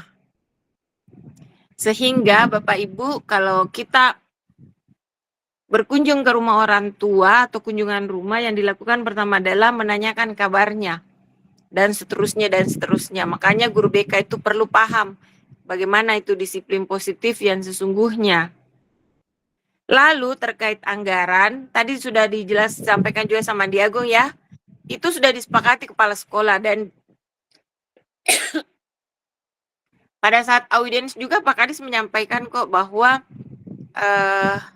boleh ada transport sepanjang kita benar-benar melakukan, ada laporannya, ada dokumentasi, Bapak Ibu membuat SPPD untuk bendahara laporkan, maka itu Bapak Ibu akan diberikan. Terakhir saya sampaikan bahwa Bapak Ibu melakukan tugas, ketika Bapak Ibu mengerjakan tugas gajinya 10.000, sementara Bapak Ibu digaji 5.000, maka 5.000-nya itu menjadi tabungan. Tetapi ketika Bapak Ibu digaji 20.000, lalu Bapak Ibu mengerjakan hanya 10.000, maka 10.000-nya itu akan menjadi utang.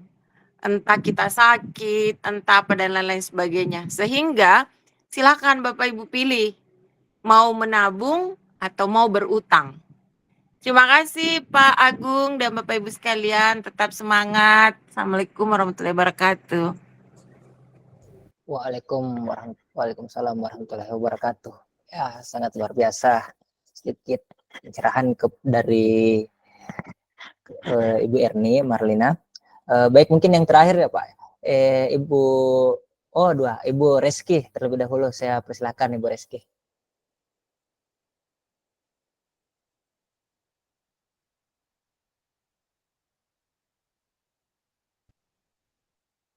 Tabe Ibu.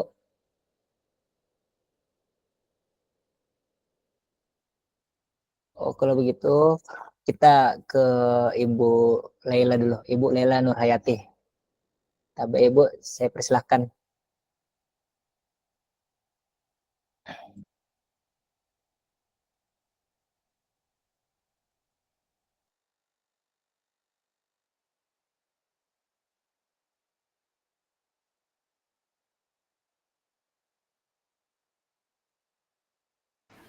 Tidak dengar mungkin. Bu, tapi Ibu Reski, Ibu Laila.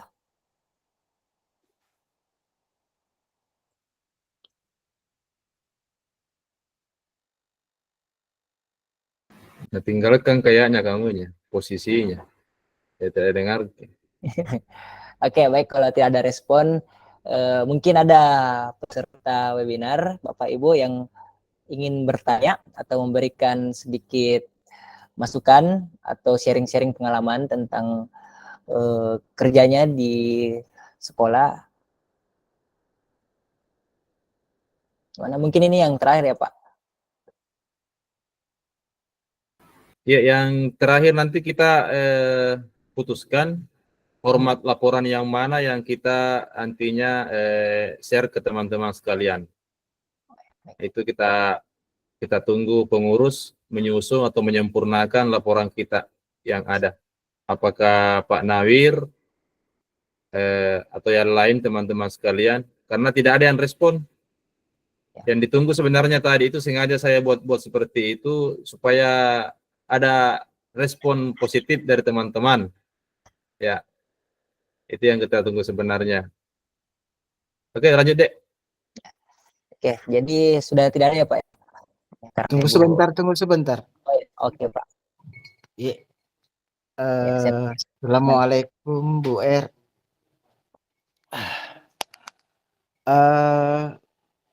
Tadi saya memfokuskan diri ke kunjungan rumah. Tadi menurut Ibu adalah bahwa statement terakhir adalah kunjungan rumah. Ada juga tadi itu bisa-bisa jadi pulang tinggal nama. Jadi aku ngeri mendengarnya. Bisa jadi pulang tinggal nama. Ada benarnya ketika perasaan itu dibawa, apakah itu perasaan kesal atau bagaimana ketika dibawa pergi ke kunjungan rumah. Bisa jadi saya ingin situasi karena saya kemarin ini dan baru saja terjadi 1-2 hari ini, sudah 1 bulan si A tidak datang ke sekolah. Kebetulan anak bimbingan saya dengan mengidentifikasi seperti itu. Jadi kemarin itu untuk tidak ke sana karena saya mendapat informasi di sekitar lingkungannya bahwa orang tuanya keras, kasar dan sebagainya. Jadi kemarin ini saya mencoba orang-orang terdekatnya menyampaikan, karena betul dia bilang ibu itu Bu Erni bahwa bisa jadi pulang tinggal nama. Langsung memang saya bilang, oh betul ini dia bilang. Jadi kemarin itu orang-orang terdekatnya sekitar lingkungan tersebut saya jumpai untuk menanyakan bahwa apakah si A ini betul-betul bagaimana keadaannya sekarang, karena sudah 1 bulan ini tidak datang-datang. Nah, kebetulan kerasnya itu berada di bapaknya, pastinya seperti itu, atau artinya di suaminya. Jadi saya mencoba ambil nomor HP si ibu, dan alhamdulillah saya telepon si ibunya dan berhasil ibunya yang datang ke sekolah dan saya komunikasi dengan ibunya, namun si A ini tidak ada respon dari komunikasi saya antara saya dengan orang tuanya di ruang BK. Nah, saya kembali ini mau berencana apakah saya ini jadi atau tidak. Saya kunjungan kembali ke rumahnya atau sekalian saya ke rumahnya atau bagaimana ini.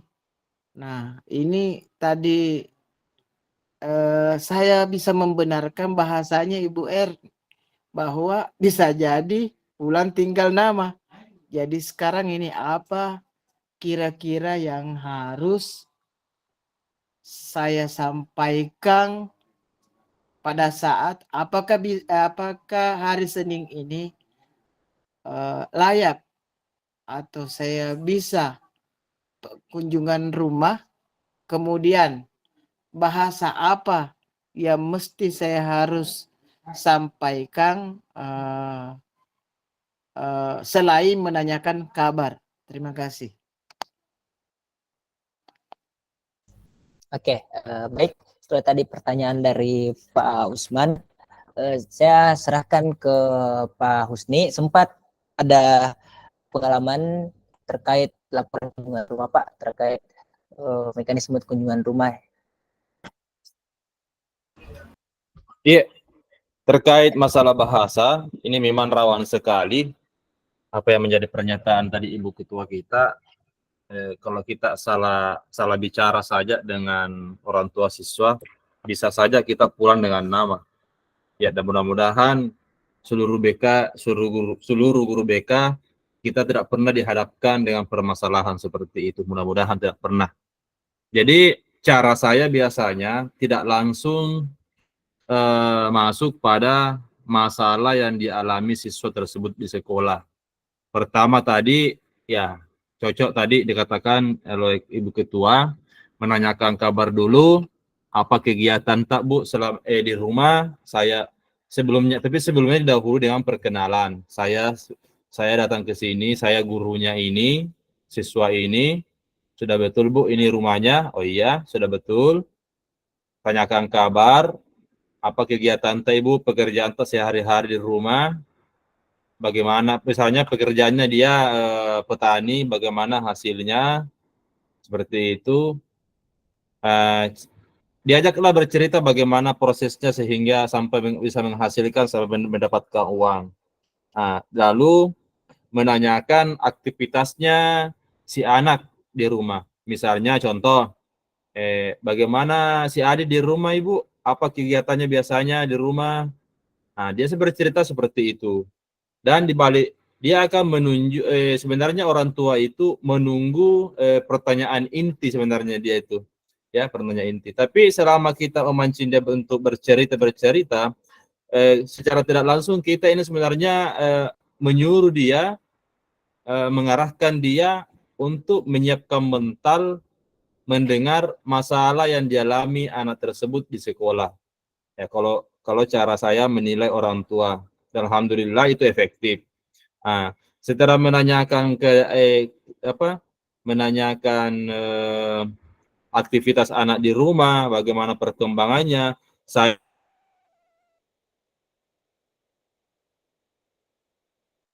bagaimana itu anak, apakah tiap hari ke sekolah, ya pastikan dia ceritakan juga bagaimana Bu sama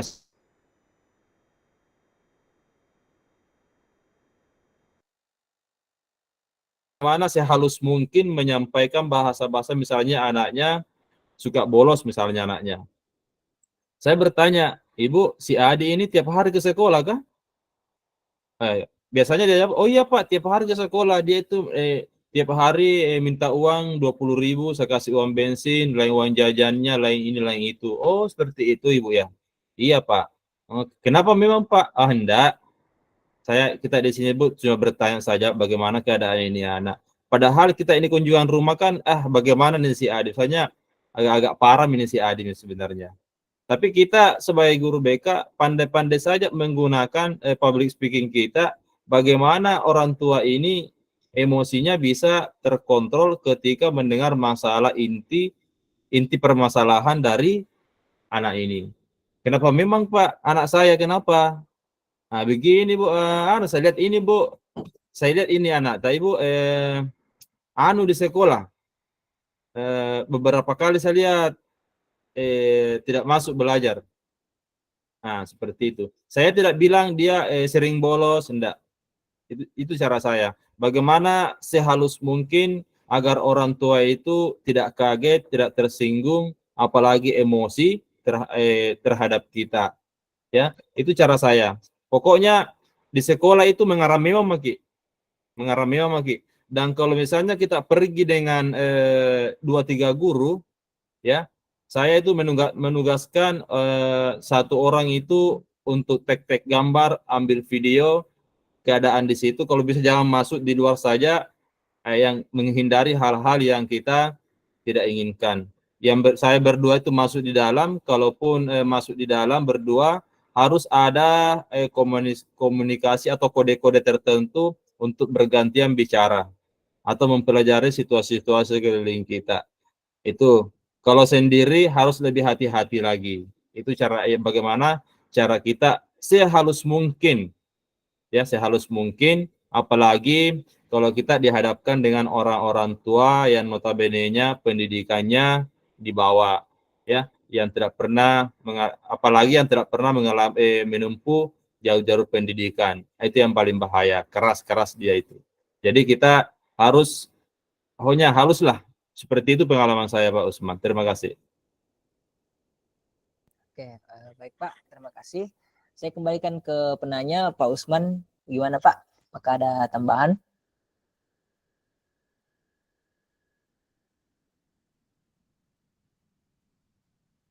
Iya, siapa tahu ada tambahan. Ya, oke. Baik, mungkin ada peserta, Bapak Ibu peserta webinar yang ingin memberikan curhat atau sharing-sharing mengenai masalah dari Pak Usman ini. Sempat ada yang sama dengan pengalamannya, Bapak Ibu. Siapa tahu ada pendapatnya nih. Saya mau nih Pak Buri. Siapa tahu ada pendapatnya. Oh ya, Halo oke. Pak Buri. Pak Buri.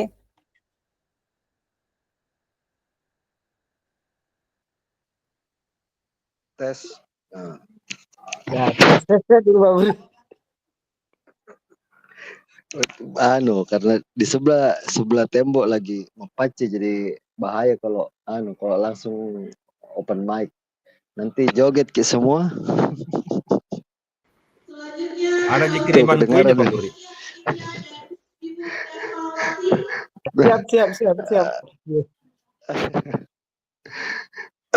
Iya teman-teman, jadi apa ya, kalau saya pengen cerita laporan dulu ya. Laporan tuh, kalau laporan tuh bikinnya sekeperluan kita gitu loh, sekeperluannya gitu loh. Jadi ngapain kalau misalnya di lembar pertama ada, terus di lembar kedua ada lagi, ngapain gitu loh. Jadi kalau misalnya memang RPL ya RPL aja jadikan laporan gitu kan misalnya gitu loh. Kalau resume ya resume aja, langsung kesimpulannya aja, kegiatan-kegiatan itu jadi laporan itu. Nah kemudian kalau yang tugas pokok-pokok itu ya emang dilematis ya. Kalau misalnya ya kadang kalau sepengalaman saya, kalau ada yang bisa tegas, dia bertegas, artinya dia teguh gitu kan. Nah, kalau yang teman BK yang lainnya mungkin lebih komunikatif gitu kan. Nah, itu boleh gitu loh. Gitu. Tapi kalau kita sendirian Kalau kita sendirian ya memang si malakama banget di situ. Kira-kira itu untuk laporan dan tugas pokok-pokok gitu. Kalau yang lainnya sih saya pikirnya ya karena tadi itu bahwa yang terpenting adalah bukan kita menyampaikan apa, tapi kita sudah berbuat apa, kira-kira seperti itu. Jadi inilah yang saya sudah lakukan, konseling ini, klasikal ini gitu kan. Jadi terserah pendapat ini ya, pendapat orang lain gitu kan, karena kita tidak bisa kendalikan pandangan orang tentang kita, tapi yang kita bisa kendalikan adalah respon kita gitu. Saya pikir itu kali ya. Ada lagi kira-kira yang siapa tahu saya lewat?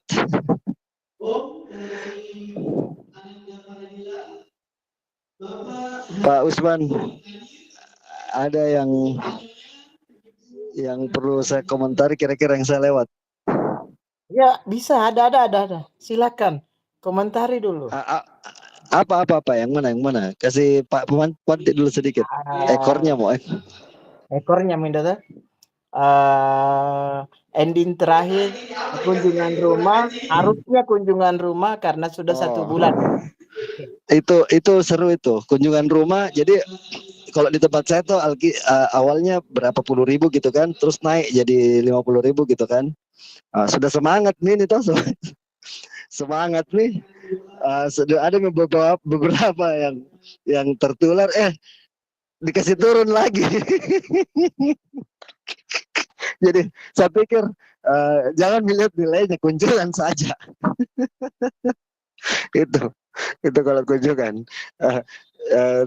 Ya terus yang paling penting saya kira dari kunjungan adalah si ada yang dikunjungi mau jadi kunjungi, itu kira-kira seperti itu. Karena kadang juga anak tidak mau dikunjungi karena berbagai hal, dan kita juga harus paham itu, sehingga kalau kita memang butuh ketemu sama orang tuanya ya kita cari cara, jangan ketemu anaknya dengan orang tuanya di rumah itu misalnya kira-kira seperti itu. Gitu aja Kak, barangkali Pak Osman. Ada lagi kah teman-teman? Saya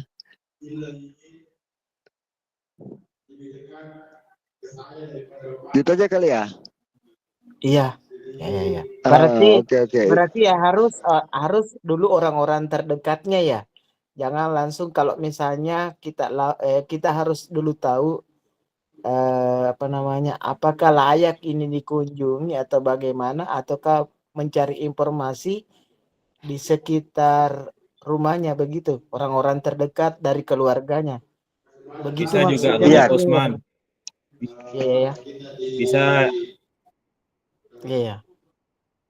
Silakan. Silakan Pak Murid, silakan.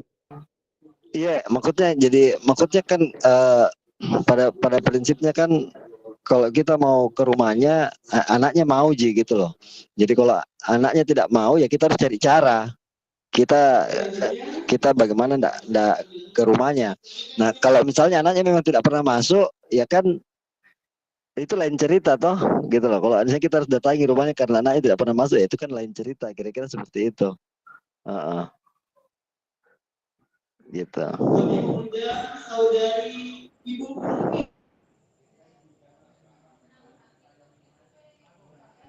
Ya, baik, bagaimana Pak Usman? Ini yang saya herankan, Pak Burit. Ini yang saya herankan. Ini nanti ini apakah saya ini layak atau tidak, nanti ini saya kunjungan rumah. Maksudnya tips atau teknik apa kira-kira yang saya lakukan? Siapa tahu betul dia bilang, Ibu Erni, saya pulang tinggal nama. Nah, yang begitu. Ya, siapa tahu ada benarnya. Nah, sekarang ini pendekatan apa yang harus saya lakukan supaya kunjungan rumah saya itu boleh dibilang sukses. Begitu, Pak Buri. Kasih.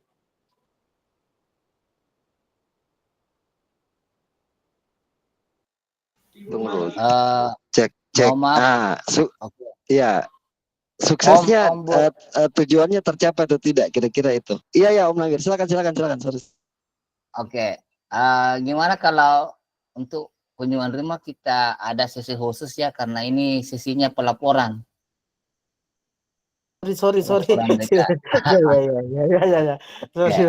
Walaupun terkait ya, walaupun terkait. Sudah Iya, saya iya. jawab, sudah saya jawab di kolom chat Pak Munawir. Kan tanyanya iya. pendekatan ya, pendekatan humanis saja pakai. Pendekatan Oh, humanis iya. itu BK pergunakan. Betul. Jadi, cocok. Kalau di komunitas guru belajar namanya memanusiakan hubungan. Siap. Pendekatan humanistik di. Oke, Saya lanjut. kira Andi. begitu. Terima kasih banyak atas semuanya pendapatnya. Mudah-mudahan dengan cara seperti itu saya sukses nantinya ini pada saat saya kunjungan rumah. Kasih.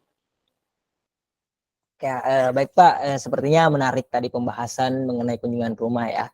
Nah, tapi sekali lagi saya menyampaikan bahwa ini webinar kali ini yaitu membuat penyusunan laporan bimbingan konseling. Nah, jadi sangat menarik kalau itu dijadikan tambahan untuk ngopi BK edisi selanjutnya. Baik, kembali ke peserta, apakah Bapak Ibu ada yang ingin bertanya atau memberikan saran atau masukan terkait dengan pelaporan, atau ada yang ingin membagikan atau sharing tentang laporan layanan administrasi bimbingan konseling yang ada di sekolahnya? Izin bertanya boleh? Oh iya, Pak. Oh maaf Pak, Mohon saya izin, kira Pak. Ya, saya persilakan Pak. laki-laki, oh maaf Pak, baru gabung. Oh iya, siap Pak. Sebenarnya mohon arahannya. Ada dua pertanyaan yang mau saya ajukan. Apakah langsung saya pertanyakan dua-duanya atau nanti setelah satu pertanyaan langsung dijawab? Bisa kita langsung Pak. Bukan Oh, iya. pertanyaan. Jadi terima kasih kesempatannya Pak. Jadi pertanyaan yang pertama, jadi kasus di sekolahku itu sudah sekitaran 3 kasus yang parah, termasuk pencurian barang siswa dan pengerusakan motor di salah satu temannya. Nah, kronologinya itu pihak kepala sekolah melibatkan pihak yang berwajib, dalam artian wilayah setempat itu Kapolsek dan jajaran Babinsa di kelurahan setempat. Kemudian setelah itu kita menyelesaikan masalah. Apakah itu ketika ada instansi lain terlibat, apakah suatu aib bagi siswa ataukah tidak? Dan yang menjadi pertanyaan, kalau misalnya sudah ikut terlalu dalam ini Kapolsek, apakah tidak berlebihan dalam menyelesaikan masalah? Karena bahkan ada siswa saya itu kasusnya sampai di Kapolsek yang tangani. Jelas ya Pak pertanyaanku? Halo? Iya Pak. Jelas ya. deh, jelas. Jelas, Lanjut. Iya. Nah, kemudian anggaplah saya kasih satu kasus contoh. Beberapa minggu yang lalu ada pengerusakan motor. Kemudian di semua siswa kita sudah interogasi, beberapa yang kita curigai, tapi alhasil tidak ada jawaban. Kepala sekolah mengambil inisiatif untuk melibatkan Danpos dan Kapolsek. Nah, setelah ditelusuri, akhirnya pelakunya ditemukan di salah satu siswa. Muncul pertanyaan, apakah inisiatif solusi itu terlalu berlebihan kepada siswa, tanda kutip aibnya, ataukah memang sudah selayaknya jalan itu ditempuh? Dan kasus kedua itu sekaitan dengan pembulian. ada siswa yang dibully sudah berulang kali, mungkin karena orang tuanya jenuh, ada pihak keluarganya yang tanda kutip dia pekerjaannya di aparat TNI, dia seolah-olah membawa keluarganya supaya ada efek takut siswa yang dibully itu sudah tidak terjadi kedua kalinya. Jadi apakah itu semua penanganan kasus secara berlebihan menjadi aib siswa, ataukah sudah sepantasnya memang dilakukan hal itu? Itu yang pertanyaan pertama, Pak.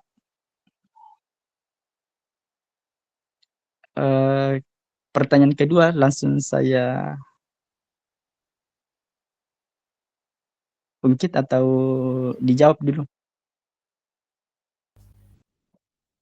Bagaimana Pak Husni? Apakah kita pertanyaannya dulu? Bisa. Boleh. Oh ya, Pak. Jadi Pak Ya. Rizky, Saya jawab tadi yang kasus pengrusakan motor ya. Iya. Yang selama ini sekolah sudah berusaha mencari pelakunya, tapi tidak ada hasil, nihil. Setelah melibatkan aparat, baru ada hasil, Pak Rizky. Iya, Pak. Ya, saya kira itu sudah masuk pada alur penanganan kita ya, karena dalam struktur pelayanan bimbingan konseling itu kan ada tenaga ahli atau instansi lain yang dianggap ahli menyelesaikan suatu masalah. Tapi dalam koridornya itu komunikasinya beliau ini ke pimpinan, bukan langsung masuk di kelas menangani langsung masalah itu. Tapi pihak sekolah tetap ada di tengah, menjadi penengah masalah tersebut. Kalau saya itu sudah alurnya memang seperti itu. Sama halnya dengan siswa kita yang sakit. Jangan kita mau sok-sok menangani siswa kita yang sakit yang kita tidak ketahui. Kalau saya caranya langsung kirim ke puskesmas terdekat dari sekolah. Nah, supaya kita aman. Ya, itulah bentuk pelayanan kita terhadap anak-anak. Nah, seperti itu. Sama halnya juga ketika ada anak yang berkelahi, sudah berkelebihan, ada keluarganya datang marah-marah, ya langsung ambil alih oleh polisi. Ya aman, kita aman, sekolah juga aman, mereka juga merasa tertekan dan pasti mau berdamai ketika ditangani oleh pihak terkait. Itu. Kemudian, apa tadi yang kedua itu?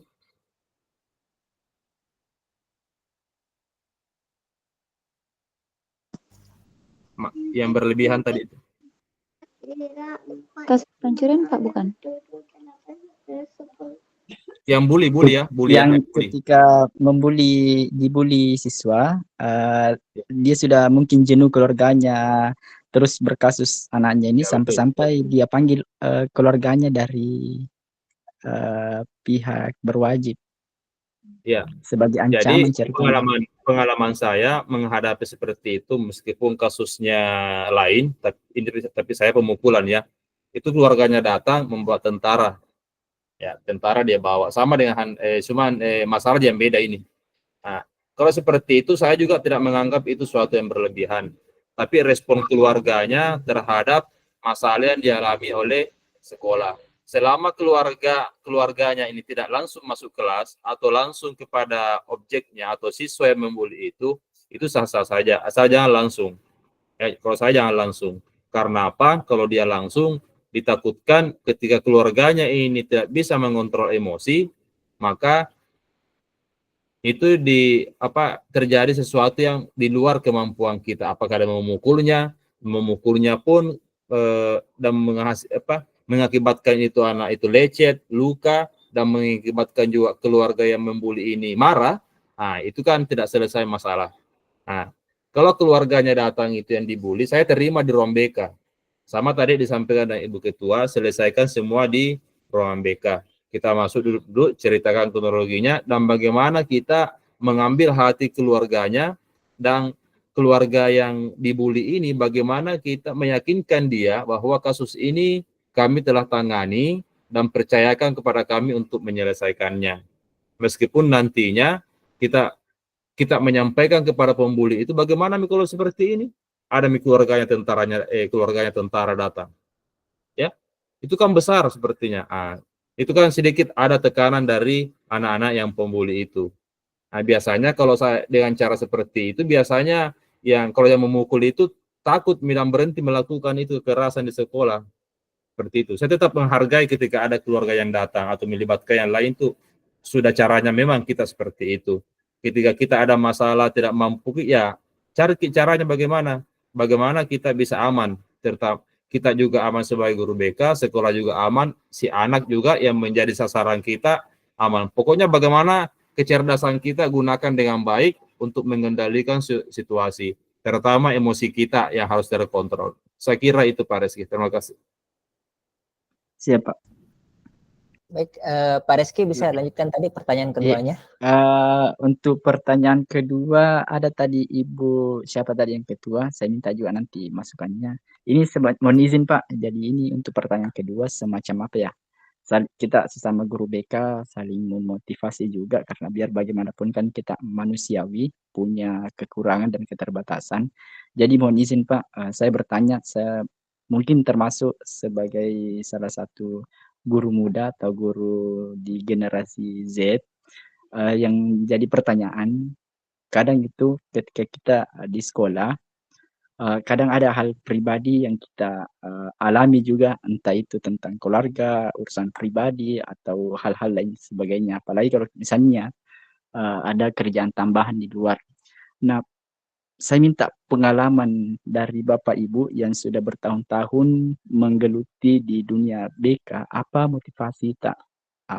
motivasinya ketika kita sendiri tidak mampu untuk mengelola segi emosional berbagai masalah yang kita hadapi, yang kita khawatirkan jangan sampai di sekolah ada siswa yang seharusnya kita tangani, dia mengeluh berbagai masalahnya.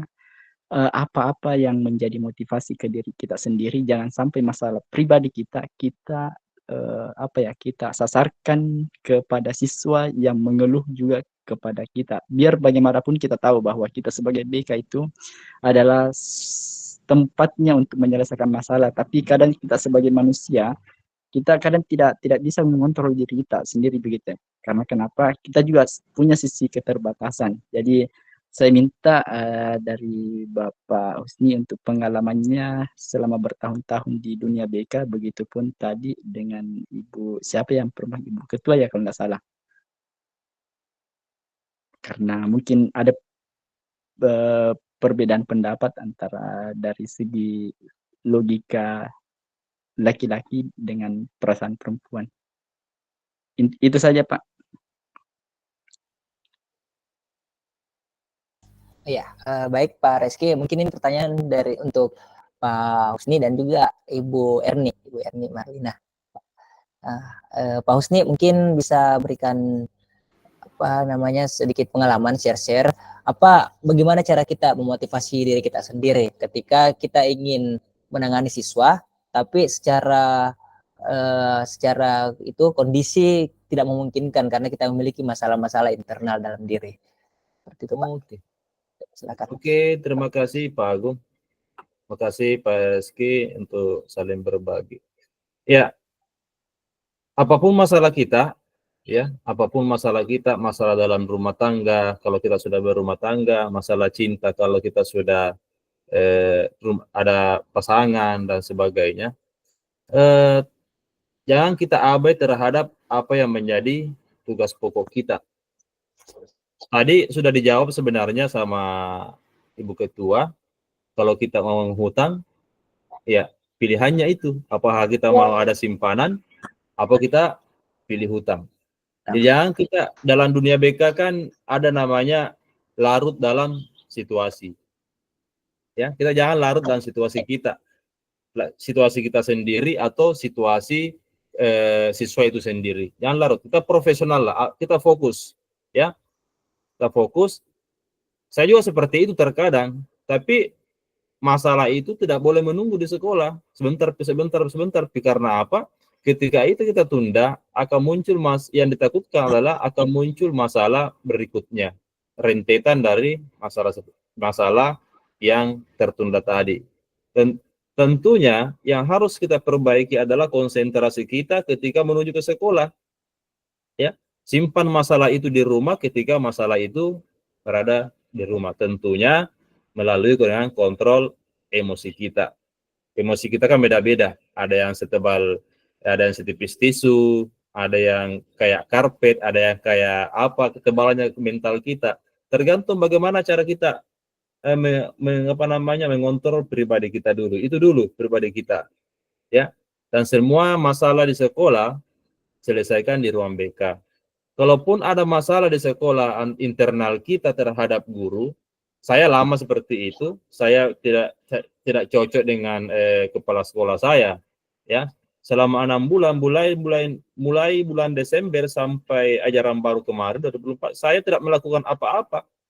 Hanya saya mengikuti sum-sum di sekolah, itu yang saya lakukan. Dan artinya apa? Saya berkelahi dengan diri sendiri. Karena apa? Selama ini saya aktif, dan ketika saya mempunyai masalah dengan internal saya, akhirnya masalah itu kembali ke diri kita sendiri. Berjibaku dengan kata hati kita, batin kita, bahwa apa yang saya lakukan sebenarnya ini tidak benar. Ya, itu. Makanya saya katakan kembali, bekerjalah. Bekerjalah seakan-akan kita, bagaimana kita bekerja, mencari nafkah itu, bagaimana nafkah itu bisa halal. Ya, seperti itu. Ikhlas saja bekerja. Insya Allah akan ada keberkahan yang kita dapatkan. Kemudian jangan larut dengan masalah kita. Fokus saja, selesaikan masalah itu dengan baik, apa yang kemampuan kita, kemudian koordinasi dengan teman-teman wali kelas di sekolah. Ya, terkait kalau jika ada masalah terhadap siswa yang sulit kita tangani. Itu lagi pentingnya komunikasi kita, ya, humanisme kita terhadap rekan sejawat, teman guru, kepala sekolah, Pak, seperti ini. Komunikasi saja, jangan simpan itu masalah, jangan ditanggung masalah itu sendiri, ya, bagi-bagi, Ki, ya. Tapi dengan asas juga kerahasiaan itu utamakan juga. Jangan juga ketika ada masalah-masalah anak yang sensitif, semua guru tahu, dan tidak semua juga guru bisa menjaga kerahasiaan masalah anak. Akhirnya masalah itu tidak selesai, bahkan masalah itu menjadi masalah lagi terhadap anak itu, karena semua sekolah tahu, sedangkan anak ini kasihan menunggu solusi dari kita. Sedangkan guru BK ini adalah tempatnya bicara. Nah, ketika anak bicara terhadap kepada kita tentang masalahnya, artinya kepercayaan itu ada terhadap anak kepada guru BK. Itu yang kita jaga. Bagaimana perlahan-lahan masalah anak itu bisa terselesaikan, ya, tapi mengabaikan keadaan kita. Itu yang perlu. Intinya kalau saya, bagaimana kita mengontrol diri kita, ya, kontrol dulu diri kita. Itu. Saya kira itu Pak Rizky dari saya. Baik, terima kasih Pak. Pak Rizky, saya dapat kabar katanya Bu Erni sempat gabung bersama kita kali ini karena dia lagi Zoom di tempat lain, Pak. Oh, siap, Pak. Ini ada Banyak, juga Pak. masukan dari Pak Munawir melalui chat, yaitu yang pertama, kita perbaiki niat dulu. Kita perbaiki niat, dan dua, kita self control. Nah, tadi juga disinggung sama Ibu Erni yang saya dapat kata-katanya, yang sempat saya ingat, itu dia mengatakan perumpamannya seperti ini, ketika kerja kita itu nilainya 10.000, sedangkan kita kerja pada hari itu 15.000, berarti 5.000-nya adalah tabungan. Nah, tapi ketika kerja kita di sekolah itu 20.000, tapi sedangkan yang kita kerjakan cuma 15.000, itu 5.000-nya adalah utang. Jadi kita yang memilih apakah kita akan berutang atau kita yang menabung. Seperti itu, Pak. Jadi kembali ke diri masing-masing, Pak. Baik, Bapak Ibu, apakah ada yang ingin memberikan masukan terkait pertanyaan dari Pak Rizky tadi? Atau ada yang ingin bertanya? Atau sudah cukup ya, Pak, untuk ini? Gimana, Pak? Iya, segera cukup, Dek. Sudah jam 10. Ya, karena melihat waktu juga sudah menunjukkan jam 9:50. Mungkin ada pesan-pesan terakhir Pak sebelum kita menutup webinar pada malam hari ini. Oke, baiklah teman-teman sekalian. Sebelum kita istirahat akhir pekan, insya Allah laporan dalam waktu format laporan dalam waktu dekat kita akan bagi di grup. Kemudian apapun masalah teman-teman semua, ya, junjung tinggi profesionalisme kita, junjung tinggi pekerjaan kita dalam melaksanakan tugas di sekolah. Tentunya tantangan kita berbeda-beda, ya. Yang paling penting adalah dalam menghadapi tantangan pekerjaan kita ini selaku guru BK adalah kontrol diri kita dalam menghadapi situasi-situasi sulit di sekolah, ya. Tenang Ki, gunakan pikiran dengan tenang, ya, otak kita, strategi kita dalam menjalankan tugas kita semua. Itu yang paling penting dalam melaksanakan kewajiban kita selaku guru BK. Kemudian jangan pernah bosan berbuat kebaikan di sekolah, terutama administrasi, bimbingan konseling, layanan kita, ya, sebagaimana pesan dari Ibu Ketua tadi, tulis yang kita lakukan apa yang kita tulis. Supaya apa? Supaya ada orang lihat bahwa kita ini betul-betul bekerja. Kemudian tiap hari Ki, seperti inilah malam ini, sering-sering kita ikut-ikut kegiatan seperti ini, belajar tentang bagaimana itu bimbingan konseling sebenarnya. Supaya apa? Kita tidak menjadi guru BK yang ketinggalan zaman, ya. Dulu kan guru BK ditakuti. Contohnya guru BK itu seperti di polisi sekolah, tugasnya menghukum, ya. Mudah-mudahan kita perlahan-lahan sering-sering ngobrol BK, akhirnya kita sedikit demi sedikit menjadi guru BK yang profesional, guru BK yang dicintai oleh siswanya, guru BK yang dicari oleh siswanya ketika tidak ada, yang selalu dirindukan kehadirannya di kelas ataupun di sekolah. Saya kira demikian dari saya. Terima kasih moderator. Saya kembalikan. Oke, baik Bapak Ibu, tidak terasa kita telah berada di penghujung acara. Kami ucapkan terima kasih sekali lagi kepada seluruh peserta yang telah bergabung dalam webinar kita malam ini. Kami berharap informasi dan wawasan yang telah disampaikan dapat bermanfaat dalam praktik bimbingan dan konseling kita sehari-hari. Ya, jangan lupa untuk menerapkan pengetahuan yang telah didapat dan terus kembangkan kemampuan dalam menyusun laporan yang efektif dan inovatif. Kami juga mengucapkan terima kasih kepada narasumber kita yang sangat luar biasa dan semua pihak yang telah berkontribusi dalam acara ini. Dan maaf apabila ada salah kata dari kami.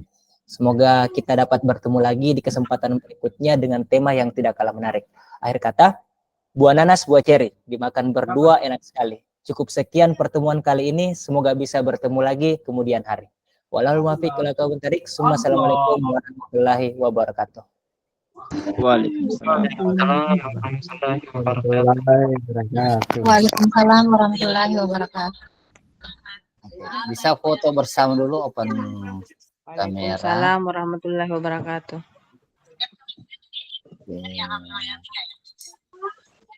Di Agung bisa foto ya.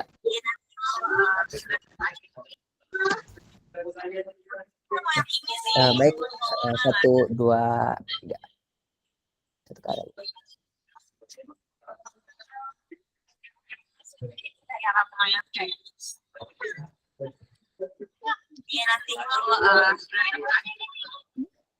Oke Pak.